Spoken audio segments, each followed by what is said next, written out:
নিজের golden boot নিলাম করে পাওয়া 12 কোটি টাকা নির্দ্বিধায় যিনি দান করে দেন প্যালেস্টাইন বাচ্চাদের উদ্দেশ্যে, তার নাম Ronaldo, Cristiano Ronaldo dos Santos.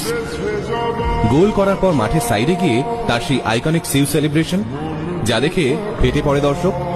আবার এই ক্রিশ্চিয়ানো রোনাল্ডো বিশ্বকাপে ছিটকে যাওয়ার পর কাঁদতে কাঁদতে মাঠ ছাড়েন। বিশ্বকাপ থেকে তার টিম বাদ, তার উপর ম্যানচেস্টার ইউনাইটেডের মতো ক্লাবের সাথে ঝামেলা। বিশ্বকাপের পর ইউরোপের কোনো ক্লাবে তিনি আর যোগ দেননি। বর্তমানে তিনি পাড়ি দিয়েছেন সৌদি আরবে। বিরাট কোহলি থেকে কিলিয়ান এমবাপ্পে, তাবর তাবর প্লেয়াররা যে মানুষটাকে নিজের আইডল মনে করে, সেই রোনাল্ডোর সঙ্গে এই রকম হওয়ার কথা ছিল না।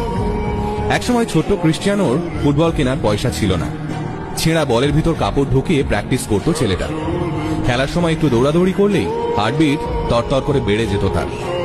ডাক্তার বলেছিল ফুটবল খেলা না ছাড়লে হার্ট অ্যাটাক হতে পারে। রাশিয়া পর্তুগালের খেলা খেলতে নামার আগে বছর 20 ছেলেটি জানতে পারে মৃত্যু হয়েছে তার বাবার। ড্রেসিং রুমে কান্নায় ভেঙে পড়েছিল ছেলেটি। পরে ওই ম্যাচে ম্যান অফ দ্য ম্যাচ হয় সে। একসময় ছেঁড়া জামা পরে স্কুলে যাওয়ার সময় যাকে ব্যঙ্গ সহ্য করতে হয়েছিল, সেই ছেলেই আজ সমগ্র পৃথিবীর প্রিয় খেলোয়াড়। আর তার সম্পত্তির পরিমাণ প্রায় 8,000 কোটি টাকা। তিনি প্রতিটা অনুষ্ঠানে নিজের মাকে নিয়ে যান, আর সেই নিয়ে আপত্তি জানিয়েছিলেন বান্ধবী।